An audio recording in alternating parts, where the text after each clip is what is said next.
சொல்லி சொல்லி முறியடிப்பேன். அந்த சாத்தான் மேல அதிகாரம் தந்தாரே. என் இயேசு நாமம் சொல்லி சொல்லி முறியடிப்பேன். நம்ம ராஜாதி ராஜாவை கொண்டாடுவோம். நாள்தோறும் துதி பாடி கொண்டாடுவோம். நம்ம ராஜாதி ராஜாவை கொண்டாடுவோம். நாள்தோறும் துதி பாடி கொண்டாடுவோம். கரங்களிலே என்னை பொறித்துள்ளார், கண் முன்னே தினம் நிறுத்தியுள்ளார்.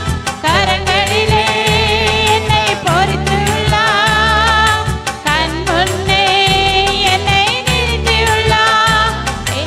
ஏற்ற காலத்திலே உயர்த்துவார். அவர் கரங்களுக்குள் அடங்கி நான் காத்திருப்பேன். என்னை ஏற்ற காலத்திலே உயர்த்துவார். அவர் கரங்களுக்குள் அடங்கி நான் காத்திருப்பேன். நம்ம ராஜாதி ராஜாவை கொண்டாடுவோம். நாள்தோறும் துதி பாடி கொண்டாடுவோம். நம்ம ராஜாதி ராஜாவை கொண்டாடுவோம். நாள்தோறும் துதி பாடி கொண்டாடுவோம். நம்ம ராஜாதி ராஜாவை கொண்டாடுவோம். நாள்தோறும் துதி பாடி கொண்டாடுவோம். கவலை இல்ல, இனி கலக்கமில்ல. கர்த்தர் என் மேய்ப்பராயிருக்கிறார். கவலை இல்ல, எனக்கு கவலை இல்ல. கர்த்தர் என் மேய்ப்பராயிருக்கிறார். என்னை பசும்புல் மேய்ச்சலுக்குள் நடத்துவார். நான் பசியார உணவு ஊட்டி மகிழுவார். என்னை பசும்புல் மேய்ச்சலுக்குள் நடத்துவார். நான் பசியார உணவு ஊட்டி மகிழுவார். ராஜாதி ராஜாவை கொண்டாடுவோம். நாள்தோறும் துதி பாடி கொண்டாடுவோம். நம்ம ராஜாதி ராஜாவை கொண்டாடுவோம். நாள்தோறும் துதி பாடி கொண்டாடுவோம். நம்ம ராஜாதி ராஜாவை கொண்டாடுவோம். நாள்தோறும் துதி பாடி கொண்டாடுவோம். வல்லவர், என் வாழ்வில் என்னை செய்து முடிப்பவர். தேவரே சகலத்தையும் செய்து முடிப்பவர். என் வாழ்வில் தடையின்றி செய்து முடிப்பவர். நீங்க செய்ய நினைச்சத நிச்சயம் செய்து முடிப்பீங்க. நீங்க செய்ய நினைச்சத நிச்சயம் செய்து முடிப்பீங்க. காற்றையும் பார்க்கல, மழையும் பார்க்கல, ஆனாலும் என் காலமே நிரம்ப செய்வீங்க. காற்றையும் பார்க்கல, மழையையும் பார்க்கல. ஆனாலும் வாய்க்காலை நிரம்ப செய்வீங்க. என் குறைவெல்லாம் நிறைவாக்கி வாழ செய்வீங்க. என் குறைவெல்லாம் நிறைவாக்கி வாழ செய்வீங்க. நீங்க செய்ய நினைத்தத நிச்சயம் செய்து முடிப்பீங்க. நீங்க செய்ய நினைத்தத நிச்சயம் செய்து முடிப்பீங்க. நீங்க செய்ய நினைத்தத நிச்சயம் செய்து முடிப்பீங்க. தேவரே சகலத்தையும் செய்ய வல்லவர். என் வாழ்வில் சகலத்தையும் செய்து முடிப்பவர். தேவரே சகலத்தையும் செய்ய வல்லவர். என் வாழ்வில் தடையின்றி செய்து முடிப்பவர். நீங்க செய்ய நினைச்சத நிச்சயம் செய்து முடிப்பீங்க. நீங்க செய்ய நினைச்சத நிச்சயம் செய்து முடிப்பீங்க. அத்திமரம் துளிர்த்தல, திராட்சை செடி கனி தரல. அத்திமரம் துளிர்த்தல, திராட்சை செடி கனி தரல. ஆனாலும் என் சந்தோஷம் குறைந்து போகல. நம்பிக்கையின் அஸ்திபாரம் அசைந்து போகல.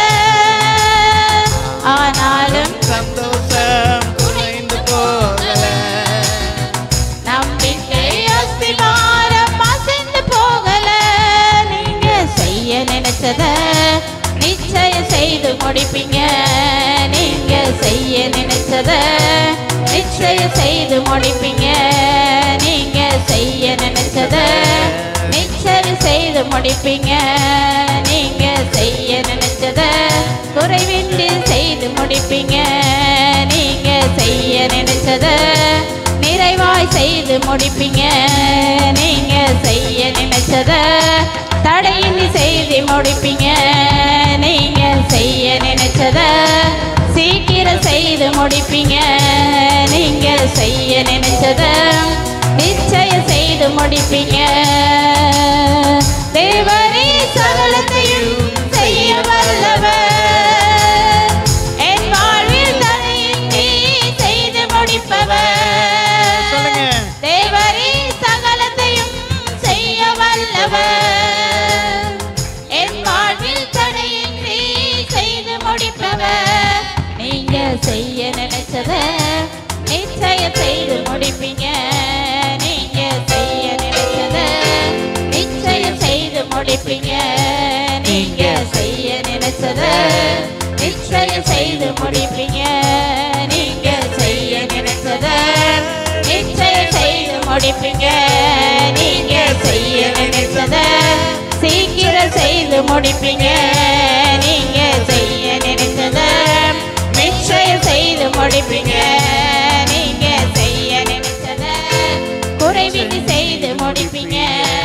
நீங்க செய்ய நினைச்சத நிறைவாய் செய்து முடிப்பீங்க. நீங்க துதிக்கிறோம் எங்கள் நல்ல பரலோகத்தின் தகப்பனே உமக்கு ஸ்தோத்திரம் ஸ்தோத்திரம் ஸ்தோத்திரம் ஸ்தோத்திரம். நல்லவரே வல்லவரே உமக்கு ஸ்தோத்திரம் ஸ்தோத்திரம். மாறாதவரே மகிமைக்கு பாத்திரரே உமக்கு ஸ்தோத்திரம் ஸ்தோத்திரம் ஸ்தோத்திரம் ஸ்தோத்திரம் ஸ்தோத்திரம். ஆண்டவரே துதிக்கிற ராஜா. ஆண்டவரே இந்த நல்ல நாளிலே அப்பா ஆண்டவரே எங்களை கூட்டி சேர்த்தீங்களேப்பா. அப்பா கடந்த மாதம் முழுவதும் எங்களை பாதுகாத்தீங்க ஆண்டவரே. கண்மணி போல காத்தீங்க ஆண்டவரே. உமக்கு நன்றி ராஜா, நன்றி ஆண்டவரே. இந்த நாளிலும் கூட ஆண்டவரே இந்த புது மாதத்தில் ஆண்டவரே இந்த 5வது மாதத்திலும் ஆண்டவரே எங்களுக்கு ஜீவனை கொடுத்து பலனை கொடுத்து ஆண்டவரே காத்து கொண்டு ஆண்டவரே இந்த முதல் வாரத்தில் எங்களை கூட்டி இந்த ஆலயத்தில் சேர்த்த கிருபைக்காக உமக்கு கொடான கொடி ஸ்தோத்திரம் ஸ்தோத்திரம் ஸ்தோத்திரம் ஸ்தோத்திரப்பா. தோத்தரிக்கிற ராஜா, நன்றி ராஜா. ஆண்டவரே அப்பா இந்த ஆலயத்தை ஆசிர்வதிங்கப்பா. ஆண்டவரே தோத்தரிக்கிறப்பா. இங்கே நடக்கிற ஆராதனை ஆசிர்வதிங்கப்பா. அப்பா ஆராதனையின் ஒவ்வொரு பகுதியையும் நீங்கள் ஆசிர்வதித்து கொடுங்கப்பா. ஆண்டவரே அப்பா உண்மை மட்டுமே நாங்கள் நம்பி வருகிறோம் ஆண்டவரே. அப்பா நாங்கள் மனுஷனை பார்க்கிறவர்கள் அல்ல ஆண்டவரே. அப்பா உம்முடைய முகத்தையே நோக்கி பார்க்கிறோம் ஆண்டவரே. அப்பா துதிக்கிறப்பா, நீங்கள் நடத்துங்கப்பா ஆண்டவரே. அப்பா அந்த ஆராதனையில் அப்பா ஆண்டவரே உம்முடைய கிருபை உம்முடைய மகிமை வெளிப்படணும் ஆண்டவரே. அப்பா ஆண்டவரே ஆரம்பம் முதல் முடிவு வரை உம்முடைய பிரசன்னம் இந்த ஆலயத்தில் நிரம்பி இருக்கணும்ப்பா. ஒவ்வொருவர் மீதும் உம்முடைய ஆவியை ஊற்ற வேண்டுமா ஜெபிக்கிறப்பா ஆண்டவரே. அப்பா துதிக்கிறப்பா துதிக்கிற ராஜா. நன்றி ராஜா, நன்றி நன்றி ஆண்டவரே. அப்பா ஆண்டவரே செய்தி கொடுக்கிற தாசனை ஆசிர்வதிங்கப்பா. அப்பா அந்த செய்திகளை எங்களுடைய உள்ளத்திலே பட்டய குத்துகள் போல இறங்க வேண்டுமா ஜெபிக்கிறப்பா ஆண்டவரே. தோத்தரிக்கிறப்பா ஒவ்வொரு அந்த செய்திகளின் ஒவ்வொரு வார்த்தைகளை எங்கள் இருதயத்தில் இறங்க வேண்டுமா ஜெபிக்கிறப்பா. நன்றி ஏசப்பா, நன்றி ஆண்டவரே. நன்றியோடு துதிக்கிறப்பா ஆண்டவரே. அப்பா இன்னும் ஆண்டவரே அப்பா சிறு பிள்ளைகளுடைய வசனம் வாசிப்பது ஆண்டவரே தோத்தரிக்கிறப்பா.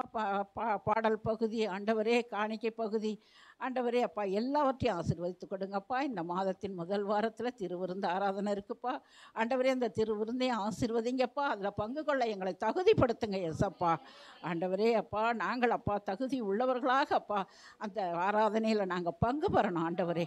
அப்படியாகப்பா இந்த ஆராதனை முழுவதும் அப்பா உம்முடைய பிரசன்னம் இருக்கட்டும். வந்த ஒவ்வொருவரையும் ஆசீர்வதிங்கப்பா.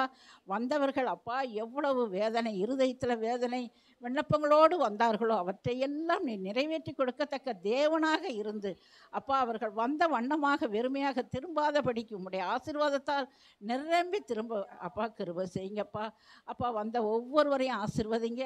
அவர்கள் அப்பா வீட்டுக்கு செல்லும் வரை உம்முடைய கிருபை கூட இருந்து அவங்களை பாதுகாத்து வழிநடத்தி செல்ல வேண்டுமா ஜெபிக்கிறோம்ப்பா. அப்பா நன்றி ஏசப்பா, நன்றி ஆண்டவரே. தோத்தரிக்கிற துதிக்கிறப்பா. சீக்கிரத்தில் ஆண்டவரே அப்பா புது இடத்துல ஆலயத்தை கட்டி இந்த ஆராதனை நடக்க வேண்டுமா ஜெபிக்கிறப்பா. ஆண்டவரே சீக்கிரம் எங்களுடைய விண்ணப்பங்களையும் வேண்டுதல்களையும் கேட்டு நீங்கள் பதில் கொடுக்கிற தேவனாக அப்பா ஆண்டவரே அப்பா எங்களுக்கு இருக்க வேண்டுமா ஜெபிக்கிறேன். இந்த வருடத்தில் நாங்கள் அந்த இடத்துல போய் ஆராதனை செய்யணும் ஆண்டவரே. அப்படியாக நீங்கள் அப்பா எல்லா தடைகளையும் மாற்றி போட்டு அப்பா தடைகளை உடைக்கிற தேவன் நீங்கள் அப்பா. எல்லா தடைகளையும் உடைத்து ஆண்டவரே அந்த இடத்துல ஆலயத்துக்கு மகிமையான உடைய ஆலயம் எழும்ப நீங்கள் கிருபை செய்ய வேண்டுமா ஜெபிக்கிறப்பா. நம்முடைய கிருபை ஒவ்வொரு மீது இருக்கட்டும்ப்பா. ஊழியக்காரரை ஆசீர்வதிங்க, உங்கள் குடும்பத்தை ஆசீர்வதிங்க ஆண்டவரே. அப்பா அவங்களுக்கு தேவைகள் எல்லாம் சந்திக்கப்படட்டும் ஆண்டவரே. பாதுகாத்து கொள்ளுங்க, வழி நடத்துங்க, வந்த ஒவ்வொருவரையும் ஆசீர்வதித்து அனுப்புங்க. எங்களை தாழ்த்தி உடைய கரத்தில் ஒப்பு கொடுக்குறோம். எல்லா துதி கன மகிமை எல்லாம் ஒருவருக்கே செலுத்துகிறோம். இயேசுவின் நாமத்தில் பிதாவே ஆமென். 730 சரியா? 730 95ஆம் சங்கீதத்தை நாம் மாறி மாறி வாசிக்கும். கர்த்தரை கெம்பீரமாய் பாடி நம்முடைய இரட்சணிய கண்மலையை சங்கீதனம் பண்ண கடவோம் வாருங்கள். துதித்தலுடனே அவர் சன்னதி முன் வந்து சங்கீதங்களினாலும் அவரை ஆர்ப்பரித்து பாடக்கடவோம். கர்த்தரே மகா தேவனும் எல்லா தேவர்களுக்கும் மகாராஜனுமாய் இருக்கிறார்.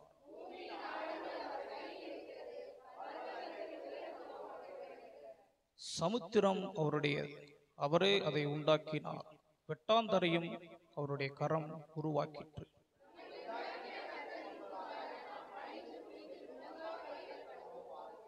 அவர் நம்முடைய தேவன், நாம் அவர் மேய்ச்சலின் ஜனங்களும் அவர் கைக்குள்ளான ஆடுகளுமாமே.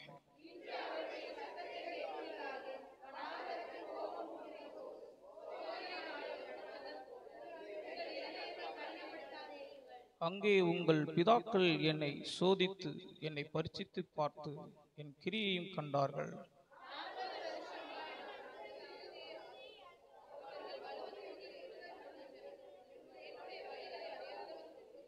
என்னோட சேர்ந்து என்னுடைய இளைப்பாறுதலில் அவர்கள் பிரவேசிப்பதில்லை என்று என்னுடைய கோபத்திலே ஆணையிட்டேன். ஹல்லேலூயா.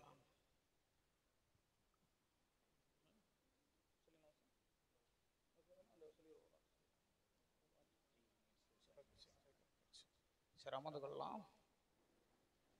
ஹல்லேலூயா. எத்தனை பேர் சந்தோஷமே இல்லாம வந்திருக்கீங்க? சொல்லுங்க, எத்தனை பேர் சந்தோஷமே இல்லாம வந்திருக்கீங்க? ஹல்லேலூயாவா? சரி, எத்தனை பேர் சந்தோஷமா வந்திருக்கீங்க? அவ்வளவுதானா?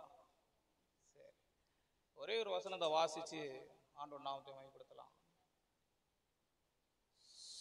அதிலே 8வது வசனத்தை வாசிக்கலாம். என்று அவருடைய சத்தத்தை கேட்பீர்களாகில் வனாந்திரத்தில் கோபம் மூட்டின போதும் சோதனை நாளில் நடந்தது போல உங்கள் இருதயத்தை கடினப்படுத்தாதிருங்கள். இவ்வளவு அருமையான சங்கீதம். இதை வாசிக்கிறீங்களா? ஏற்கனவே சங்கீதம் வாசிக்கிறீங்களா? இல்லை இந்த சங்கீதம் தியானிச்சு பார்த்துருக்கீங்களா? தியானிச்சு பார்த்துருக்கீங்களா? பரவாயில்ல. வேதவசனம் 2 நிமிஷம் டைம் எடுக்க போகிறோம். அதுக்குள்ளேயும் ஒரு விஷயத்தை சொல்லிட்டு போயிருந்தாங்க. இன்று அவருடைய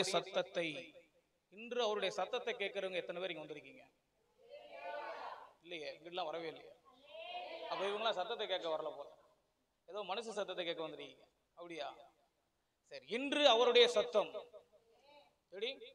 இன்று அவருடைய சத்தத்தை கேட்பீர்களானால், கேட்பீங்களா கேட்க மாட்டீங்களா?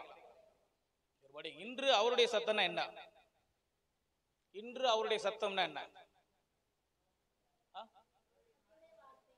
வேற வேற வேற இன்று அவருடைய சத்தம். அவர் யார்? யாருன்னு தெரியலையா? சரி, ஒரு ஆள் விடுங்க. சரி, படிங்க. எபிரேயர் எழுதின புஸ்தகம் சீக்கிரம் 7வது வசனம். 3ஆம் அதிகாரம் 7வது வசனம். சீக்கிரம் படிக்கலாம். 3ஆம் அதிகாரம் 7வது வசனம். ஆகையால் பரிசுத்த ஆவியானவர் சொல்லுகிறபடி இன்று அவருடைய சத்தத்தை கேட்பீர்கள். யார் சொல்றா? பரிசுத்த ஆவி என்ன சொல்றாரு? இன்று அவருடைய சத்தத்தை. சரி, படிங்க. அடுத்து போதும் 3ஆம் அதிகாரத்துல 15ஆம் வசனம் வாசிங்க. இன்று அவருடைய சத்தத்தை கேட்பீர்களாகில் கோபமூட்டுதலில் நடந்தது போல உங்கள் இருதயங்களை கடினப்படுத்தாதிருங்கள் என்று சொல்லியிருக்கிறது. எங்க சொல்லிருக்கு? எங்க சொல்லியிருக்கு? சங்கீதம் சொல்லியிருக்கு. சார் அடுத்து படிங்க. எபிரேயர் 4ஆம் அதிகாரம் 7ஆம் வசனம். இன்று அவருடைய சத்தத்தை கேட்பீர்களாகில் உங்கள் இருதயங்களை கடினப்படுத்தாதிருங்கள் என்று வெகு காலத்துக்கு பின் தாவீதின் சங்கீதத்தில் சொல்லியிருக்கிறபடி இன்று என்று சொல்வதினாலே பின்னும் ஒரு நாளை குறித்திருக்கிறாரா? குறிக்கிறாரா? குறித்திருக்கிறார். எல்லாருக்கும் ஆதியாம் புஸ்தகம் உங்களுக்கு படிக்க தெரியுமா? படிச்சிருக்கீங்களா? ஆதியாம் புஸ்தகம் பிகினிங் படிச்சிருக்கீங்களா? பிகினிங் தான் கேட்டேன். ஆதியாம் புஸ்தகம் படிச்சிருக்கீங்களா? ஆதியாம் புஸ்தகத்துல தேவன் வெளிச்சம் உண்டாக கடவுள்னு சொன்னாரா? வெளிச்சம் உண்டாயிற்றா? சாயங்காலம் விடியகாலமும் ஆயிருச்சு. எத்தனை நாள் ஆச்சு? அது முதல் நாள். இப்படி எத்தனை நாள் வந்துச்சு? 6 நாளா 7 நாளா? 7ஆம் நாள் ஓய்ந்திருந்தா. அந்த 6ஆம் நாள் மட்டும் படிங்க. 6ஆம் நாள் எங்க கண்டுபிடிச்சு படிங்க பார்ப்போம். சீக்கிரம் படிக்கலாம்.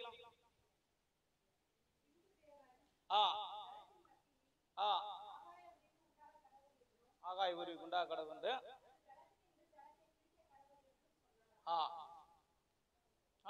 அந்த 6ஆம் நாள் சொல்லி முடிக்கணும். சீக்கிரம் படிக்கலாம். டைம் ஓடிட்டு இருக்கு. 6ஆம் நாள் கரெக்டா முடிக்கணும். சாயங்காலமும் விடிய காலம் வந்துச்சுல, அதுக்கு முன்னாடி வசனம் சேர்த்து படிச்சிருங்க.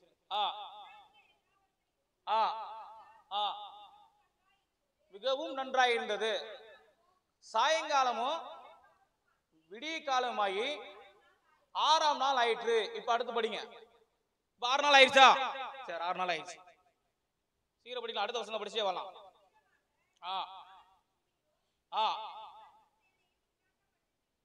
அடுத்து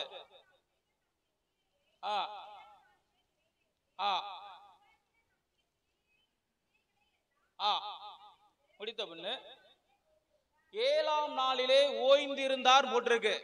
6ஆம் நாள்ல படிக்கும் போது சாயங்காலம் விடிய காலம் ஆயிருச்சு. ஆனா 7ஆம் நாள்ல ஆண்டவர் என்ன செஞ்சாரு? ஓய்ந்திருந்தார். ஆனா சாயங்காலம் விடிய காலம் என்ன செய்யல? வரல. ஏன் வரல? 6 நாள் கரெக்டா வந்துச்சுல. ஏன் 7ஆம் நாள்ல சாயங்காலம் வரல? ஏன் சாயங்காலம் வந்து விடிய காலம் மாறல? சொல்லுங்க. ஓய்வு நாளா? சரி. 6 நாள்ல சாயங்காலம் விடிய காலம் வந்துச்சா? 7ஆம் நாள் ஓய்ந்திருந்தாரா? ரெஸ்ட் எடுத்தாரா? ரெஸ்ட் எடுத்தாரு. ஆனா சாயங்காலம் விடிய காலம் ஏன் வரல?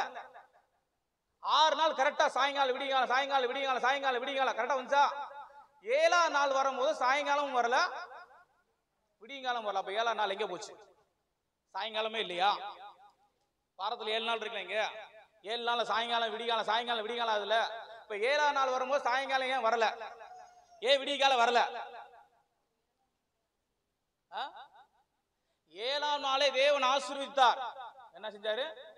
அதுல ஒரு ஓய்ந்திருந்தார், ரெஸ்ட் எடுத்தார். சாயங்காலம் விடிய காலம் ஆச்சா இல்லையா? ஆகலையா? ஆகலையா? ஆகலையா? சரி, நாளை மறுபடியும் வந்து பாத்தீங்கன்னா 4ஆம் அதிகாரம் 7ஆம் வசனம் வாசிங்க. சீக்கிரம் வாசிக்கலாம். ஒரு சின்ன பதில் கொடுத்துட்டு போயிடலாம். 4ஆம் அதிகாரம் எபிரேயர் 4ஆம் அதிகாரம் 7ஆம் வசனம். சீக்கிரம் வாசிங்க.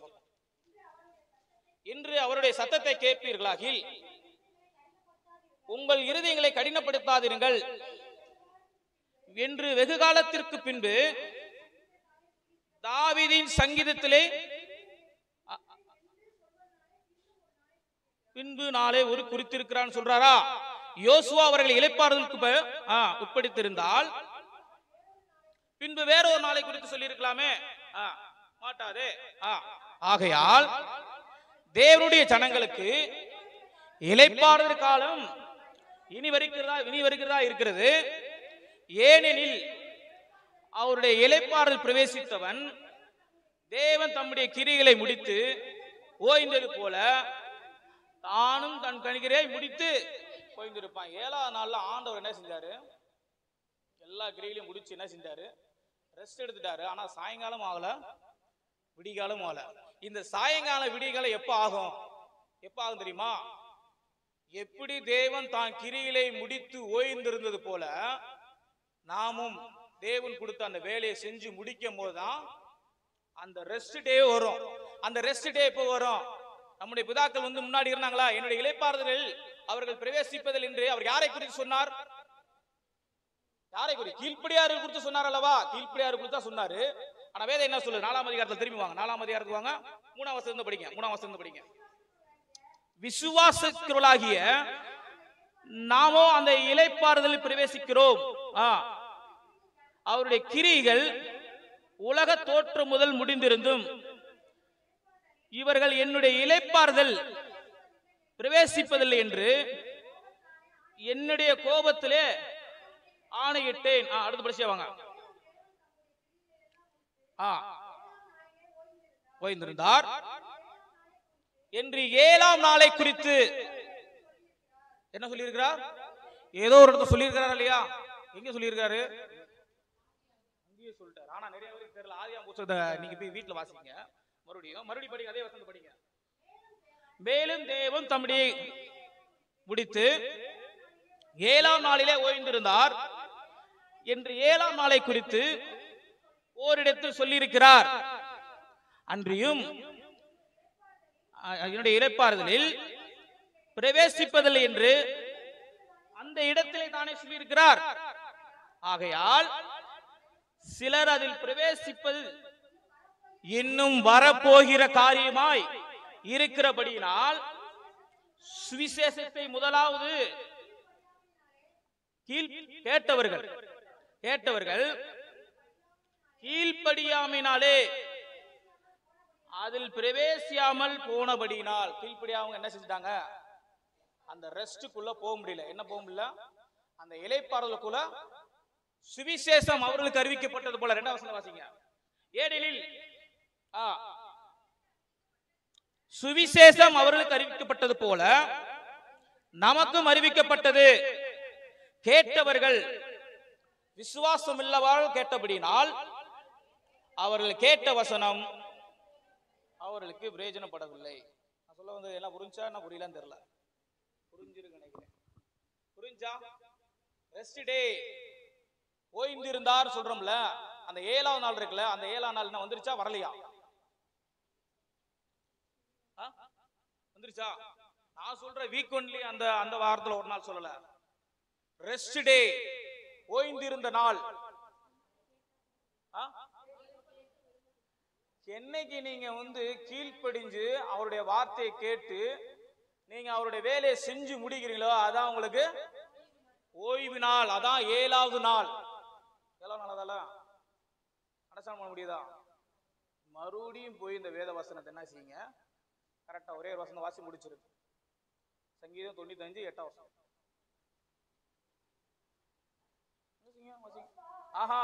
சங்கீதம் 95 8ஆம் வசனம். என்று அவருடைய சத்தத்தை கேட்பீர்களாகில் வனாந்தரத்தில் கோபமூட்டின போதும் சோதனை நாளிலே உங்கள் இருதயத்தை நீங்க கடினப்படுத்துறாங்க. உங்க இருதயத்தை கடினப்படுத்தீங்கன்னா எங்க போக முடியாது? ரெஸ்ட் டேக் போக முடியாது, ஓய்வு நாளுக்கு போக முடியாது. 7ஆவது நாள் இன்னும் என்ன ஆகல? வரல. சாயங்காலமே வரல, விடிகாலமே வரல. உலகத்துல சாயங்காலம் விடிகாலம் வந்துகிட்டு தான் இருக்கு. 7 நாள்ல வருஷத்துக்கு 365 நாளும் சாயங்காலம் விடிகாலம் வருது. ஆனா ஓய்வு நாள் போதும் என்ன வரணும்? சாயங்காலம் விடிகாலம் வரல. நீங்க என்னைக்கு ஆண்டோட வேலையை செஞ்சு முடிக்கிறீங்களோ அன்னைக்குதான் என்ன வரும்? இளைப்பாறுதல் நாள் வரும். ரெஸ்ட் வேணுமா? எல்லாருக்கும் இளைப்பாறுதல் வேணுமா? ஆண்டோட வார்த்தை என்ன செய்யுங்க?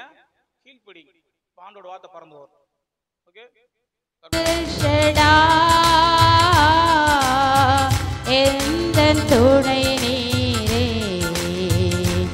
என் வாழ்வில் கேடகம் காலை தோறும் கிருபை பொழியும் கிருபையே ஸ்தோத்திரம் காலை தோறும் கிருபை பொழியும் கிருபையே ஸ்தோத்திரம்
நமக்கு உண்டு. எனவே ஸ்தோத்திரம். வேகமாக ஒரு வசனத்தை எடுத்து வாசிக்கலாம். 1 நாளாகமத்தின் புத்தகம் 29ஆம் அதிகாரம் 1 நாளாகமத்தின் புத்தகம் 29ஆம் அதிகாரம் 12வது வசனத்தை ஒருவர் எடுத்து சத்தமாய் வாசிங்கள். 1 நாளாகமத்தின் புத்தகம் 29ஆம் அதிகாரம் 12வது வசனம். சத்தமா வாசிங்க. ஐஸ்வர்யமும் கனமும் உம்மாலே வருகிறது, தேவரீர் எல்லாவற்றையும் ஆளுகிறவர், உம்முடைய கரத்தில் சத்துவமும் வல்லமையும் உண்டு, எவரையும் மேன்மைப்படுத்தவும் பலப்படுத்தவும் உம்முடைய கரத்தினால் ஆகும். ஒரு அல்லேலூயா சொல்லலாமா? அல்லேலூயா. ஸ்தோத்திரம். அப்போ எவரையும் பலப்படுத்தவும் ஸ்தோத்திரம் மேன்மைப்படுத்தவும் அவருடைய கரத்தினாலே ஆகும். அல்லேலூயா. அப்போ ஆண்டவர் இந்த மாதத்தில் நமக்கு ஒரு மேன்மையும் ஒரு பலத்தையும் அல்லேலூயா ஒரு உயர்வையும் கர்த்தர் தரப்போகிறார். எத்தனை பேர் விசுவாசிக்கிறீங்க? ஒரு அல்லேலூயா சொல்லலாமா? கர்த்தர் இந்த மாதத்தில் ஒரு மேன்மை, ஒரு கனம், ஒரு உயர்வை தருகிற தேவனாக இருக்கிறார். அப்போ இங்கே வசனம் சொல்லுகிறது, அங்கே பாருங்க, அந்த வசனத்தினுடைய உள்ளடக்கம் ஐஸ்வர்யமும் கனமும் யாரிடத்திலிருந்து வருகிறதா? யாரிடத்திலிருந்து வருகிற? தேவனிடத்திலிருந்து வருகிறது. ஒரு அல்லேலூயா சொல்லலாமா? அல்லேலூயா. அப்போ நமக்கு இருக்கிற பணம், நமக்கு இருக்கிற ஆஸ்தி, அந்தஸ்து, சுக பல நன்மைகள் எல்லாம் நாம் யாருமே என்ன செய்ய முடியாது, நாம எனக்குன்னு சொந்தம் கொண்டாடவே முடியாது. எல்லாமே யாரிடத்திலிருந்து வருகிறது? தேவனிடத்திலிருந்து வருகிறது என்று சொல்லி பார்க்கிறோம். அப்போ பாருங்க, இந்த வசனம் அங்கு சங்கீதக்காரன் தாவீது என்ன செய்கிறான்னா அவருடைய ஜெபமா இது இருக்கிறது. அப்போ அவர் ஜெபமா இருக்கிறது. அவர் என்ன செய்கிறார் என்றால், சாலமோன் அவருடைய மகன், அவர் என்ன செய்கிறார், ஒரு தேவாலயத்தை கட்டும்படியாய் என்ன செய்கிறார், நியமிக்கிறார். அப்போ தேவாலயத்தை கட்ட இவர் முயற்சி பண்றார். ஆனால் ஆண்டவர் என்ன சொல்கிறார், நீ கட்ட வேண்டாம், நான் யாரை கொண்டு கட்டுவேன், உன்னுடைய மகனாகிய சாலமோனை நான் கொண்டு கட்டுவேன் அப்படின்னு சொல்றார். அப்போ உடனே இவருக்கு என்ன வருத்தம் எதுவும் வருமா? சரியா, ஒருவேளை ஒரு மனுஷீகத்தில் அவர் சிந்தனை பண்ணிட்டு இருந்தா ஆண்டவர் மேலே என்ன செய்திருப்பாரு, கோவப்பட்டிருப்பார். என்ன ஆண்டவரே, நீ தானே என்னை தெரிந்தெடுத்தீர், நான் தானே ராஜா, நான் தானே எல்லாம் செய்யணும், எனக்கு எல்லா திறமையும் உண்டு, எனக்கு எல்லா அறிவும் இருக்குது, நான் தானே ஆலயத்தை கட்டணும், ஏன் என்னை விட்டுட்டு நீங்கள் என்னுடைய மகன் சாலமோனை தெரிந்தெடுத்துருங்க அப்படியெல்லாம் சொல்லலை. அப்போ என்ன சொல்லுகிறார்னா, என்னுடைய மகன் அந்த ஆலயத்தை கட்டுவான். அல்லேலூயா. ஏன்னா நான் அல்ல, என்னுடைய மகன் அல்ல, ஆலயத்தை கட்டுகிறவர் யாரு? தேவன். அல்லேலூயா. அதனுடைய ஆஸ்திகள், அந்தஸ்துகள், பணம், பொருள் எல்லாம் யாரிடத்துலேருந்து தான் வரணும்? யாரிடத்துலேருந்து தான் வரணும்? கர்த்தரிடத்துல தான். ஏராளமான மக்கள் சரியா வெள்ளியையும் பொன்னையும் பிளாட்டினத்தையும் எல்லாத்தையும் என்ன செய்தாங்க, திரள் திரளாக கொண்டு வந்து ஆலயத்தில் கொண்டு வந்து கொடுத்தாங்க. ஒரு அல்லேலூயா சொல்லலாமா? ஏராளமான வள்ளி வந்தது, பொன் வந்தது, திரளான எல்லா காரியங்களும், நிறைவான மரங்கள் எல்லாம் ஆலயம் கட்டுவதற்கு அங்கு வந்து சேர்ந்தது. அல்லேலூயா. அப்போ ஸ்தோத்திரம். அப்போ ஆலயத்தை கட்டுவதற்கும் கொடுப்பதற்கும் கிரியை நடப்பிக்க வேண்டுமானால் ஸ்தோத்திரம், அது ஒரு உள்ளத்துல ஆண்டவர் ஒரு மனுஷனுக்குள்ள கிரியை செய்தாதான் முடியும். ஒரு அல்லேலூயா சொல்லலாமா? ஆண்டவர் கிரியை செய்யாம ஒருவரிடத்துல இருந்து ஒரு என்ன சொல்றது, ஒரு பேனாவுடைய கேப்பு கூட நம்ம என்ன செய்ய முடியாது, பெற்றுக்கொள்ள முடியாது. ஒரு அல்லேலூயா சொல்லலாமா? இந்த இடம் வாங்கின டைமில் ஆண்டவர் நல்ல ஒரு இடத்த கொடுத்துருக்குறா. சரியா, சீக்கிரத்தில் ஒரு ஆலயம் கட்ட நம்ம முயற்சி பண்ணுறோம். அப்போ அந்த டைமில் ஒருத்தங்க போய் பார்த்தேன், அந்த நபரை பார்த்தேன். அப்போ அவங்க ஒரு சின்ன ஒரு உதவி செய்கிறேன் அப்படின்னு சொல்லி கூப்பிட்டாங்க. அப்போ போன போது அவங்ககிட்ட பேசுனது ஒரு 3 முறை தான் நான் பேசியிருப்பேன், அதிகம் பேசுனதில்லை. அப்போ ஒரு சின்ன ஒரு ஆஃபரிங் அப்படின்னு சொல்லி கொடுத்தாங்க. சரியா, அந்த கவரை பார்த்தோம்னா சரியா, ஒரு இந்த மெடிக்கலில் மாத்திரை போடுவோம் பார்த்தீங்களா, மாத்திரை போட்டு வைப்போம்ல, அதை மாதிரி ஒரு சின்ன வெள்ளை பேப்பரில் கொடுத்தாங்க. சரி, அப்போ அதை பார்க்கும்போது சரி ஏதோ ஒரு நம்ம அந்த பேப்பர் நம்ம பார்க்கும்போது ஒரு 1000 ரூபாய் அல்லது 2000 ரூபாய் இருக்கும். அந்த 1000 2000 இருந்தால் எவ்வளவு இருக்குமோ அந்த அளவில் தான் இருந்துச்சு. அப்போ அந்த வீட்டில் வந்து பார்க்கும்போது நினைக்க முடியாத ஒரு பெரிய அமௌண்ட் அவங்க கொடுத்தாங்க. ஒரு அல்லேலூயா சொல்லலாமா? அப்போ இது எப்படி நடந்ததுன்னு சொன்னால், எப்படி நடந்ததுன்னா, ஒரு மனிதன் மூலமாகவோ அல்லது ஒரு காரியத்தின் மூலமாக அல்ல, தேவன் அதை செய்தார். ஒரு அல்லேலூயா சொல்லலாமா? அப்போ கர்த்தரால கூடாத காரியம் ஒன்றுமே இல்லை. அப்போ அங்கே சொல்லப்பட்டிருக்கிறது, ஐஸ்வர்யமும் கனமும் உம்மாலே வருகிறது. ஒரு அல்லேலூயா சொல்லலாமா? நம்ம நினைக்கலாம் ஒரு நபரை பெரிய ஐஸ்வர்யனா ஆக்கிடலாம், அல்லது பெரிய உயர்ந்த நிலைமைக்கு நம்ம கொண்டு வந்துடலாம், இவரை நம்ம உயர்த்தி வச்சிடலாம் அப்படின்னு சொல்லி ஒரு உயர்வான இடத்துக்கு நம்ம கொண்டு போய் மனுஷனாகிய நம்ம நினைச்சாச்சுன்னா தேவன் என்ன நினைச்சிருக்கிறாரோ அதுதான் நடக்கும். ஒரு அல்லேலூயா சொல்லலாமா? அப்போ நம்மளை இந்த அளவுக்கு ஆண்டவர் உயர்த்தி மேன்மைப்படுத்தி ஆசீர்வதித்து எல்லா நிலைமைகளிலும் ஒரு கனத்தை கொடுத்து வைத்திருக்கிறார். அப்போ இந்த கனம் ஆசீர்வாதம் எல்லாமே யாரிடத்துல இருந்து வந்ததுங்க? தேவனிடத்துல வந்தது. அல்லேலூயா. அப்போ அது மட்டும் இல்லை, அடுத்த வசனம் வார்த்தை சொல்கிறது, தேவரீர் எல்லாவற்றையும் என்ன செய்கிறவர்? ஆளுகிறவர். He roll everything. இந்த உலகம் முழுவதையும் நம்ம வேணா சொல்லலாம், இவங்க ஆளுகிறாங்க, அவங்க ஆளுகிறாங்க, இந்த தேசத்தை இவங்க ஆளுகிறாங்க எல்லாம் சொல்லலாம். ஆனா முழு உலகத்தையும் ஆளுகிறவர் நம்முடைய ஆண்டவர் ஆகிய இயேசு கிறிஸ்து. அல்லேலூயா சொல்லலாமா? அவர் தான் நம்மளை ஆளுகிறார், இந்த முழு உலகத்தை ஆளுகிறார். இந்த பூமி எப்படி இருக்குது பாருங்க, அந்த இடத்துல தொங்கிட்டு இருக்குது. இந்த பூமி எப்படி தொங்குது? எப்படி தொங்குது? அந்த இடத்துல தொங்கிட்டு இருக்குது. சரியா? இந்த பால் பாருங்களேன், இந்த பால் பாருங்க, இது எப்படி தொங்குது? எப்படி தொங்குது? அந்த இடத்துலயா தொங்குது? இல்லை, அதில் மேலே ஒரு நூல் கட்டியிருக்கும், அதனால அது தொங்குது. இந்த பாலை பாருங்க, ஒரு நூல் கட்டியிருக்கனால தொங்குது. இந்த நூலை எடுத்தாச்சுன்னா அது எப்படி தொங்க முடியும்? பொத்துன்னு என்ன செய்யும்? கீழே விழும். அப்போ இவ்வளோ பெரிய பூமி என்ன செய்யுதான்? நூலெல்லாம் கட்டலை, கயரும் கட்டலை, அல்ல இரும்பு ராடெல்லாம் இல்லை. எப்படி இருக்குது? அந்த இடத்துல தொங்கிட்டு இருக்குது. அது சுற்றிட்டே வருது. சரியா? அப்போ அதுக்கு ஒரு பகுதி கடல் பகுதி இருக்குது. அந்த கடலில் உள்ள தண்ணி என்ன செய்யலை? கீழே விழலை, கீழே விழலை. அப்படி தானே? சரியா? எல்லாமே அந்த பூமியோடு ஒட்டி இருக்கிறது, பூமியோடு ஒட்டி இருக்கிறது. நாமளும் இந்த பூமியில் நடந்துகிட்டு இருக்கோம். சரி, அந்த பூமி புவியீர்ப்பு சக்தின்னு ஒன்று இல்லாமல் இருந்தால் எல்லாம் பூமியிலேருந்து என்ன செய்கிறோம்? அவ்வளவுமே கீழே விழுந்தோம். அப்போ இவ்வளவத்தையும் உண்டாக்கின சர்வ வல்லமையுள்ள தேவன் அவற்றை என்ன செய்து கொண்டே இருக்கிறார்? ஆண்டு கொண்டே இருக்கிறார். அவர் இல்லையா சொல்லலாமா? அப்போ நம்மை ஆளுகை செய்கிறவர் யாரு? தேவன் என்பதை நாம் எல்லா சூழ்நிலைகளிலும் உணர்ந்து கொள்ள வேண்டும். அப்போ தேவரீர் எல்லாவற்றையும் ஆளுகிறவர், உம்முடைய கரத்தினாலே என்னது? சத்துவமும் வல்லமையும் உண்டு. அல்லேலூயா சொல்லலாமா? அல்லேலூயா. அப்போ கர்த்தருடைய கரத்துல ஸ்தோத்திரம், எல்லாவற்றையும் ஆளுகிற சத்துவமும் வல்லமையும் உண்டு. அப்போ சத்துவம் வல்லமை அப்படின்னு சொல்லி பார்க்கும் பொழுது, சத்துவம் அப்படின்னா ஒரு ஆளுகிற தன்மை அல்லது ஆளுகிற வலிமை. சரியா? ஆளுகிற ஒரு வலிமை.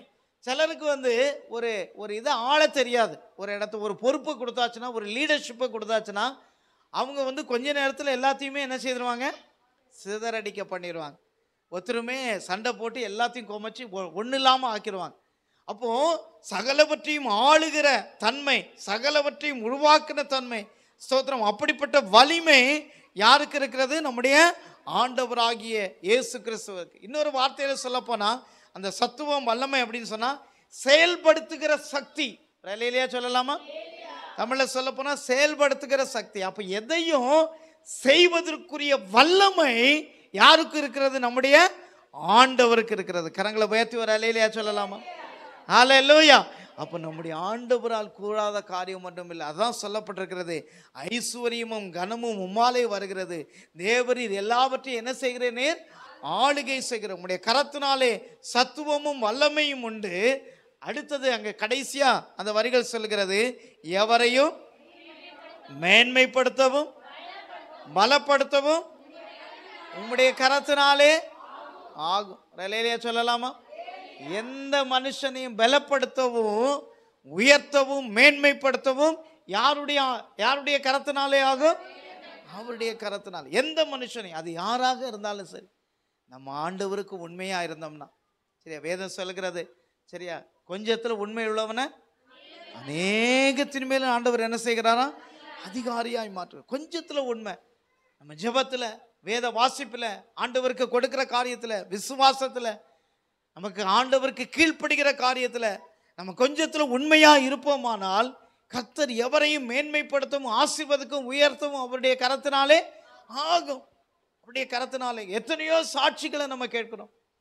இன்றைக்கு அதிகமாக ஆண்டவரால் பயன்படுத்தப்படுகிற ஒரு பாடகர் பாலா அப்படிங்கிற ஒரு பாடகர். அப்படிதானே? சரியா? தாயின் கரு உருவாகுவதற்கு முன்னே என்னை கண்டவர் அப்படிங்கிற ஒரு பாடலை அருமையா பாடியிருக்கிறார். இப்போ அவருடைய வாழ்க்கையை பாருங்க. சின்ன வயசுல குடும்ப சூழ்நிலை மிகவும் கஷ்டமான ஒரு சூழ்நிலை. அவருடைய வேலை என்ன தெரியுமா? சரியா? குப்பை புறக்கி அதுல இருந்து வரக்கூடிய ஏதாவது பொருட்கள், பிளாஸ்டிக்கு, இந்த அலுமினிய பேப்பர், இதை எடுத்து கொண்டு போய் என்ன செய்யறாங்க, அந்த வித்து அதுல கிடைக்க காசுல அவங்க என்ன செய்யறாங்க, ஒரு பிழைப்பை ஓட்டி கொண்டு. அப்ப எவ்வளவு தரித்திரமான குடும்பம், ஒரு கஷ்டமான ஒரு சூழ்நிலை. அப்படிப்பட்ட ஒரு சூழ்நிலையில இருந்த ஒரு நபரை ஒரு நாள் ஆண்டவர் சந்தித்தார். ஒரு அல்லேலூயா சொல்லலாமா? நாள் ஆலயத்துக்கு போறாரு. இயேசுதான் மெய்யான தேவன் அறிந்து கொள்ளுகிறார். இயேசுதான் இரட்சகர் என்பதை அறிந்து கொள்கிறார். அவர்தான் பாவங்களை மன்னிக்கிறவர். அவர் உயர்த்த முடியும், அவர் எல்லாரையும் மேன்மைப்படுத்த முடியும் என்பதை அவர் அறிந்து கொண்டார். அறிந்து கொண்டு ஆண்டவரை உறுதியா பிடிச்சு கொண்டார். ஆண்டவரை பிடிச்சு கொண்டார். எந்த சூழ்நிலையும் நான் இந்த ஆண்டவரை விட்டு விலக மாட்டேன். என் தேவன் சர்வ வல்லமுள்ள தேவன், அவர் எனக்கு ஸ்தோத்திரம் எல்லாவற்றையும் செய்வார் என்கிற அந்த ஒரு நிச்சயத்தை அவர் பெற்றுக்கொண்டார். பெற்றுக்கொண்டு ஆண்டவருக்கு பிரியமா வாழ ஆரம்பித்தார். ஆண்டவருக்கு பிரியமா ஆண்டவர் ஒரு பாடலை அவரை கொண்டு எழுத கர்த்தர் உதவி செய்தார். அல்லேலூயா. அவர் கொண்டு எழுத உதவி செய்தார். இன்றைக்கு கிட்டத்தட்ட எல்லா திருச்சபைகளிலும் அவருடைய பாடல்கள் துடித்து கொண்டிருக்கிறது. ஒரு அல்லேலூயா சொல்லலாம். உலகம் முழுவதும் அறியப்படுகிற, கிறிஸ்தவ வட்டாரங்களில் உலகம் முழுவதும் அறியப்படுகிற ஒரு தேவனுடைய மனிதனாக கர்த்தர் அவனை இன்றைக்கு உயர்த்தி இருக்கிறார். அல்லேலூயா. அப்ப எந்த ஒரு மனிதனையும் உயர்த்த அவரால் கூடும். அல்லேலூயா. அப்ப யாரையுமே ஆண்டவர் ரிஜெக்ட் பண்ண மாட்டார். நீ சரியில்லை, நீ பாவி, நீ சரியில்லை, நீ இப்படிப்பட்டவன், நீ ஏழை, நீ பணக்காரன், நீ கருப்பு, நீ சிகப்பு, நீ குட்டை, நீ இந்த ஜாதி, நீ அந்த ஜாதி, எதையும் ஆண்டவர் பார்க்கிறதில்லை. இவர் அல்லேலூயா சொல்லலாமா? அவர் சர்வ வல்லமையுள்ள தேவன். அல்லேலூயா. அவர் நம்முடைய உள்ளத்தை அவர் பார்க்கிற தேவனா இருக்கிறார். அல்லேலூயா. அவர் உள்ளும் புறமும் சென்று மேய்ச்சலை காண்கிற தேவன். நம்முடைய இருதயங்களை ஆராய்ந்து அறிகிற தேவன். அல்லேலூயா. சில நேரத்தில் நம்ம படுகிற கஷ்டங்கள், வேதனைகள் எல்லாவற்றையும் அவர் அறிந்து வைத்திருக்கிற தேவனா இருக்கிறார். அல்லேலூயா. அவரால் கூடாத காரியம் ஒன்றும் இல்லை. நம்முடைய வாழ்க்கையில இதை செய்ய முடியாது, இந்த காரியத்தில் செய்ய முடியும் என்று எந்த காரியமும் இல்லை. அவரால் கூடாத காரியம் என்று எல்லாவற்றையும் அவரால் செய்து முடிக்க முடியும் என்பதை அவர் நமக்கு அறிந்திருக்கிற தேவனாக இருக்கிறார். அல்லேலூயா. அப்போ ஒருவருக்கு ஒரு வலிமை தருவதும் அவரை ஸ்தோத்திரம் உயர்ந்த ஸ்தானங்களில் நிறுத்தி வைக்கிறதும் தேவனுடைய கரத்தினாலே ஆகும். அதற்கு நல்ல ஒரு உதாரணம் யோசேப்புடைய வாழ்க்கையில நம்ம பார்க்கிறோம். யோசேப்பு ஒரு சாதாரண குடும்பத்தில் பிறந்தவர். ஆனால் ஆண்டவருக்கு பயப்படுகிற மனுஷனாக இருந்தார். ஆனால் ஆண்டவருடைய சமூகத்தில் ஜெபிக்கிறவராக இருந்தார். ஆண்டவருடைய குரலை கேட்கிற ஒரு அனுபவம் இருந்தது. அப்போ ஆண்டவர் அவருக்கு ஒரு தரிசனத்தை கொடுத்தார். அல்லேலூயா. தரிசனத்தை கொடுத்தார். அவனுடைய சகோதரர்கள் எல்லாம் அவனை பணிந்து கொண்டு இருந்து அவன் மட்டும் நிமிர்ந்து நிற்கிறது போல அப்படிப்பட்ட ஒரு தரிசனத்தை ஆண்டவர் கொடுத்தார். அப்போ அந்த தரிசனத்தை அவன் மனதில் வைத்து கொண்டான். அந்த தரிசனத்தை நோக்கி ஜெபித்தான். ஆண்டவருக்கு உண்மையாக இருந்தான். ஆனால் நடக்கிற சம்பவம் என்னது? எல்லாமே வித்தியாசமாக இருந்தது. ஆண்டவர் திட்டத்தை கொடுத்தார், தரிசனத்தை கொடுத்தார், உன்னை உயர்த்துவேன்னு சொன்னார், மேன்மைப்படுத்துவேன்னு சொன்னார். சரியா? நம்ம ஆலயத்துக்கு வரும்போது எல்லாம் அப்படிதான் இருக்கும். அப்படிதானே? ஆண்டவர் வாக்குத்தத்தத்தை கொடுப்பார், ஆராதனை நல்லா இருக்கு, ஜெபம் நல்லா இருக்கு, எல்லாமே சூப்பராக இருக்கு. ஆனால் நடக்கிற சம்பவம் வீட்டில் போயாச்சுன்னா எப்படி இருக்கு? எல்லாமே தலைகீழ மாதிரி இருக்கும். எனக்கு மட்டும்தான் வேதனை, எனக்கு மட்டும்தான் பிரச்சனை, எனக்கு மட்டும்தான் எல்லாம் நமக்கு பிரச்சனைகள் மேல் பிரச்சனை, சூழ்நிலைகள் வித்தியாசமான சூழ்நிலையாக இருக்கும். ஆனால் ஆண்டவர் நம்ம கூட இருந்து நம்ம கரம் பிடித்து நடத்துகிற தேவனா இருக்கிறார். அல்லேலூயா. அந்த யோசேப்பை கொண்டு எங்கே தூக்கி போட்டாங்க? குழியில் தூக்கி போட்டாங்க. அப்போ அந்த குழியில இருந்து அவன் எப்படி கேட்டிருக்கணும், எப்படி ஆண்டவர்கிட்ட கதை இருக்கணும்? ஆண்டவரே, நீங்கள் எனக்கு தரிசனத்தை தந்தீங்க, திட்டத்தை தந்தீங்க, என் சகோதரர்கிட்ட யார்ட்டையும் நீங்கள் பேசலை, ஆனால் என்னோடு நீங்கள் பேசுகிறீங்க, ஆனால் நான் கிடக்கிற இடம் எங்கே? குழியில் கிடக்கிறனே அப்படின்னு சொல்லி அவன் சொல்லி இருந்திருக்கலாம். ஆனால் அப்படி அவன் ஒரு நாளும் முறுமுறுக்கலை. எல்லாமே தேவ திட்டமாக எடுத்தார். ஆனால் ஒரு நாளிலே ஸ்தோத்திரம் ஆண்டவர் அவனை எகிப்தின் அதிபதியாக மாற்றினார். அல்லேலூயா. அப்போ எந்த மனுஷனையும் உயர்த்த அவரால் கூடும். அல்லேலூயா. தாவீதுனுடைய வாழ்க்கையில பார்க்கும் பொழுது தாவீது சாதாரண ஒரு மனிதனாக ஆடு மேய்க்கிற ஒரு நபராகத்தான் இருந்தார். ஆண்டவர் ஆடு மேய்க்கிற ஒரு நபரை அரசனாக மாற்றினார். அல்லேலூயா. அப்போ இன்றைக்கு நம்முடைய நிலைமை இப்படிப்பட்ட சூழ்நிலையில் இருக்கலாம். ஆனால் என்னைக்கு இதே போல் இருப்போன்னு இல்லை. தேவன் நம்மளை உயர்த்தி மேன்மைப்படுத்த அவரால் கூடும். திரும்ப அந்த வசனத்தை வாசிங்க. ஐஸ்வர்யமும் கனமும் உம்மாலே வருகிறது, தேவரீர் எல்லாவற்றையும் ஆளுகிறவர், உம்முடைய கரத்தினாலே சத்துவமும் வல்லமையும் உண்டு, எவரை மேன்மைப்படுத்தவும் பலப்படுத்தவும் உம்முடைய கரத்தினாலே ஆகும். ஹல்லேலூயா. அப்போ ஆண்டவர் நீங்க விசுவாசிச்சீங்கன்னா இந்த மாதத்துல ஒரு மேன்மையையும் ஒரு கனத்தையும் உங்க வாழ்க்கையில கர்த்தர் செய்வார். எத்தனை பேர் விசுவாசிக்கிறீங்க? கரங்களை உயர்த்தி ஒரு அல்லேலூயா சொல்லலாம். ஹல்லேலூயா. அப்போ ஆனா நம்ம செய்ய வேண்டிய காரியம் ஒன்று இருக்கிறது. சரியா? அப்போ பாருங்க, என்னன்னா தேவனால தான் உயர்வு வருது, மேன்மை வருது. அப்போ நம்ம உணர வேண்டிய காரியம் என்னன்னா, இந்த எல்லா காரியமும் யார் மூலம் வந்தது? யார் மூலம் வந்ததுங்க? தேவனால் வந்தது. ஒரு ஷர்ட் வாங்கினோம், புதுசாக வாங்கினோம்னா நான் போய் கடையில் போய் நான் செலக்டட் பண்ணி நான் காசு கொடுத்து இந்த ஷர்ட் வாங்கினேன் அப்படின்னு நம்ம சொல்லிட்டோம்னா முடிஞ்சு போச்சு. ஆண்டவர் கிருபையா அந்த ஷர்ட்டை வாங்க உதவி செய்தார். ஒரு அல்லேலூயா சொல்லலாமா? அதுதான் நம்ம எப்பவும் சொல்ல வேண்டிய காரியம். ஆண்டவர் கிருபையா இந்த வீடை கொடுத்தார், ஆண்டவர் கிருபையா இந்த வேலையை கொடுத்தார், ஆண்டவர் கிருபையா எனக்கு இந்த படிப்பை தந்தார், ஆண்டவர் கிருபையா எனக்கு இந்த கல்லூரியிலே படிக்க உதவி செய்தார், ஆண்டவர் கிருபையா என்னுடைய வாழ்க்கையை ஆசீர்வதித்து வருகிறார். ஆண்டவர் இன்னைக்கு மத்தியானம் சாப்பாடு தந்தார்னா நீங்க என்ன சொல்லணும்? ஆண்டவருடைய கிருபையினால் இந்த நல்ல உணவை ஆண்டவர் எனக்கு தந்திருக்கிறார். ஹல்லேலூயா. அப்போ ஸ்தோத்திரம், எல்லாமே தேவனிடத்திலிருந்து வந்தது என்று சொல்லி நமக்கு அந்த உணர்வு எப்பொழுதும் காணப்பட வேண்டும். ஹல்லேலூயா சொல்லலாமா? சிலருக்கு நான் சம்பாதிச்சேன், என்னுடைய பணம், என் பேங்க் பேலன்ஸ், என்னுடைய எனக்கு அப்படின்னு சொல்லி அந்த எப்பொழுது வருகிறதோ அப்பொழுது அறிவு ஆரம்பிக்கிறது. எப்பொழுது வருகிறதோ அப்பொழுது தேவன் நம்மை உயர்த்துகிறார். ஹல்லேலூயா. சீனா என்ன? கிரைஸ்ட். ஹல்லேலூயா. அப்போ அந்த அந்த ஐங்கிற எழுத்துக்குள்ள போய் நம்ம நின்னோம்னா எப்படி நிற்க முடியும்? அந்த ஐக்குள்ள எழுத்துக்குள்ள நிற்கணும்னா எப்படி நிற்போம்? இப்படி ஸ்ட்ரைட்டாக நிற்போம். அப்போ அந்த ஐனா நான், எனக்கு, என்னுடைய, என் பணம், என்னுடைய சம்பாத்தியம், என் ஆளுக, என் திறமை, என்னுடைய வேலை, எனக்கு வருகிற காரியங்கள், எனக்கு வருகிற எனக்கு எனக்கு எனக்கு எனக்கு அப்போ ஸ்தோத்திரம், தாழ்மை உள்ளவனுக்கு தேவன் கிருபை உள்ளவன், பெருமை உள்ளவனுக்கு தேவன் எதிர்த்துன்னு இருக்கிறார். அப்போ எனக்குன்னு நம்ம சொல்லிட்டோம்னா அங்கே போச்சு. ஆண்டவருக்கு நம்ம கனத்தை கொடுக்கல எல்லாமே. ஆனால் கிரைஸ்ட் அப்படின்னு சொன்னால் அந்த லெட்டருக்குள்ளே நம்ம என்ன செய்ய முடியாது? நேராக நிற்க முடியுமா? சீக்குள்ளே போய் நேராக நிற்க முடியுமா? சரியா? அப்போ சீக்குள்ளே எப்படி தான் நிற்க முடியும்? வளைஞ்சு தான் நிற்க முடியும், குனிஞ்சு தான் நிற்க முடியும், குனிஞ்சு தான் நிற்க முடியும். அப்போது என்பது தாழ்மையை குறிக்கிறது. ஆண்டவரே என்னால் ஒன்றும் இல்லைப்பா. சரியா? நிறைய வீடுகள் முன்னாடி அந்த வாசல் ரொம்ப என்ன செய்திருப்பாங்களா? தாழ்வாக வச்சுருப்பாங்களாம். ஏன் அந்த வாசலை தாழ்வாக வச்சுருப்பாங்க? எதுக்கு? குனிஞ்சு போவதுக்கு. ஏன் குனிஞ்சு போகணும்? வீட்டுக்குள்ளே பெரிய உயரமாக வீடை கட்டியிருக்கோம், ஏன் வீடை உயரமாக வச்சுருக்கலாமா? வாசலை உயரம் வைக்கிறதுக்கு எவ்வளோ நேரம் ஆகும்? எப்பவும் குனிஞ்சு. ஏன் குனிஞ்சு போகிறோம்? தலையில் இடிச்சிருந்தா.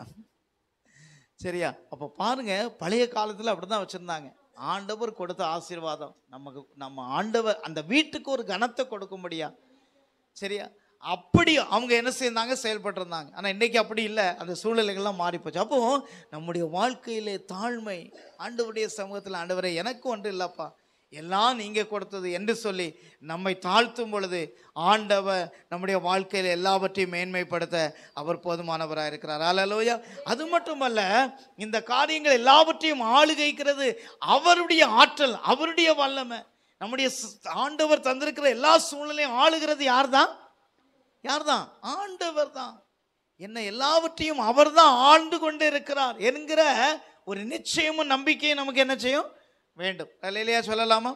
அப்போ அந்த நம்பிக்கை இருக்க வேண்டும். அப்போ அப்படி நம்பிக்கை இருக்கும் பொழுது எல்லாவற்றிலும் ஆண்டவர் நமக்கு வெற்றியை தருவார். கரங்களை உயர்த்துவார். அல்லேலூயா சொல்லலாமா? அப்போ ஒரு மேன்மை கிடைக்கும், ஒரு உயர்வை தருவார், ஒரு கனத்தை தருவார். அவரால் எல்லாம் ஆகும். அவர் நிச்சயமாய் நம்முடைய வாழ்க்கையிலே நம்ம எல்லாவற்றையும் தர வல்லவராக இருக்கிறார். அப்போ ஆண்டவர் ஸ்தோத்திரம் எப்பவும் அவர் பாரபட்சம் உள்ளவரா? இவருக்கு இதை கொடுத்து இவங்களுக்கு இதை கொடுக்காண்டாம் அப்படின்னு அவர் என்ன உடையவராக இருப்பாரா? அப்படி என்ன உடையவராக இருப்பாரா? நிச்சயமா இல்லை. அப்போ எல்லாருக்கும் எல்லா நன்மையும், எல்லாரையும் மேன்மைப்படுத்தவும் ஆசீர்வதிக்க தான் தேவன் இந்த உலகத்தில் வந்தார். ஹல்லேலூயா. அப்படி ஆனால் நம்முடைய வாழ்க்கையில் அநேக நேரங்களில் நம்முடைய சுயநலத்தினால, நம்முடைய விசுவாச குறைவினால தான் நம்ம தேவனிடத்துலேருந்து நன்மைகளை பெற்றுக்கொள்ளாமல் இருக்கிறோம். அப்போ ஆண்டவருடைய ஆசீர்வாதத்துக்கு தடை யார் தான் காரணம்? நம்ம தான் காரணம். அப்போ ஆண்டவரிடத்தில், ஆண்டவரே எனக்கு தந்த எல்லாம் நீர் தந்தது, ஆண்டவரே என்று சொல்லி நம்ம ஆண்டவர் கொடுத்த எல்லா ஆசீர்வாதங்களுக்காக அவருக்கு நன்றி செலுத்த வேண்டும். அவர் ஆண்டவரை துதிக்க வேண்டும், அவரை மகிமைப்படுத்த வேண்டும். நீர் எங்களை பாதுகாத்துக் கொள்ளுங்க, நீர் எங்களை உயர்த்துங்க ஆண்டவரே. எல்லா ஆசீர்வாதங்களும் உம்மிடத்திலிருந்து வரட்டும் ஆண்டவரே. நான் எதையும் தேடி போக மாட்டேன்னு சொல்லி பாருங்க. அவர் எல்லாவற்றிலும் நம்மை ஆசீர்வதித்து நமக்கு கொடுத்து அவர் மேன்மைப்படுத்த அவர் போதுமான தேவனாக இருக்கிறார். ஒரு அல்லேலூயா சொல்லலாமா? அல்லேலூயா சொல்லலாமா? அல்லேலூயா. அப்போ தேவன் எந்த மனுஷனையும் உயர்த்த போதுமானவர். என்னை அவர் உயர்த்த, நம்மை உயர்த்த, நம்முடைய குடும்பத்தை உயர்த்த, நம்முடைய பிள்ளைகளை உயர்த்த, நம்முடைய சந்ததியை உயர்த்த அவர் போதுமான தேவனாக இருக்கிறார். அல்லேலூயா. அவரை நாம் சார்ந்திருப்போம். அவரே கனத்தையும் மகிமையும் இந்த மாதத்திலே நமக்கு கொடுத்து நடத்துவாராக. கண்களை மூடி நாம் ஜெபம் பண்ணுவோம். ஹல்லேலூயா, ஹல்லேலூயா. ஸ்தோத்திரம். எல்லாரும் கண்களை மூடி. ஆண்டவரே ஸ்தோத்திரம். ஆண்டவரே, வேதத்தில் நாங்கள் பார்த்தோம், உலகத்தில் சில சாட்சிகளை நாங்கள் கேள்விப்பட்டோம். ஆண்டவரே, நீர் எந்த மனுஷனையும் உயர்த்துகிற தேவன் ஆண்டவரே. அப்பா ஸ்தோத்திரம். உயர்வு கனம் எல்லாமே உம்மிடத்திலிருந்து வருகிறது ஆண்டவரே. அப்பா ஸ்தோத்திரம். எல்லா நன்மைகளும் ஆசீர்வாதங்களும் உம்மிடத்திலிருந்து வருகிறது ஆண்டவரே. நீர் தான் எல்லாவற்றையும் கொடுக்கிற தேவன் ஆண்டவரே. ஹல்லேலூயா, ஹல்லேலூயா. அப்பா துதிக்கிறோம் ஆண்டவரே. நாங்கள் எப்பொழுதும் உம்மை சார்ந்திருக்க, உம்மை நம்பி இருக்க, நீர் கொடுக்கிற நன்மைகளை ஆண்டவரே ஸ்தோத்திரம் பெற்றுக்கொள்வதற்கு ஆண்டவரே ஸ்தோத்திரம் உலகத்தையோ, உலக அறிவையோ, உலக ஞானத்தையோ, ஆண்டவரே உலக திறமைகளையோ நாங்கள் சார்ந்து அல்ல ஆண்டவரே. அப்பா ஸ்தோத்திரம். எல்லா சூழ்நிலைகளிலும் உம்மை மட்டும் சார்ந்து இருக்க ஆண்டவரே, உண்மையில் முழு விசுவாசம் வைக்க ஆண்டவரே, நீர் எங்களுக்கு தந்திருக்கிற அந்த வேதத்தின் வாசனங்களை நாங்கள் அதன்படி ஆண்டவரை கீழ்ப்படிந்து தியானித்து அதற்கு ஒவ்வொன்றுக்கும் நாங்கள் கீழ்ப்படிந்து வாழ கர்த்தர் எங்களுக்கு நீர் கிருபை தரும்படியா ஜெபிக்கிறோம் ஆண்டவரே. அப்போ ஆசீர்வாதம் ஆண்டவரே. அந்த விசுவாசத்தில் நாங்கள் வளர்ந்தோங்க செய்வீராக. ஹல்லேலூயா, ஹல்லேலூயா, ஹல்லேலூயா. இயேசுவே உமக்கு நன்றி ராஜா. ஸ்தோத்திரம் ஆண்டவரே, உமக்கு நன்றி. என் ஆத்துமாவே கர்த்தரை ஸ்தோத்திரி, என் முழு உம்முடைய பரிசுத்த நாமத்தை ஸ்தோத்திரி. என் ஆத்துமாவே கர்த்தரை ஸ்தோத்திரி, கர்த்தர் சகல வாழ்வை மறவாதே. ஆமென். நம்முடைய கர்த்தராகிய இயேசு கிறிஸ்துவின் கிருபை, பிதாவாகிய தேவனுடைய அன்பு, பரிசுத்த ஆவியானவருடைய அந்யோன்ய ஐக்கியம், சிநேகம், சமாதானம் என்றும் என்றும் சதா காலங்களிலும் மனைவரோடு கூட இருப்பதாக. ஆமென். ஹல்லேலூயா. சத்தமா ஹல்லேலூயா, ஹல்லேலூயா.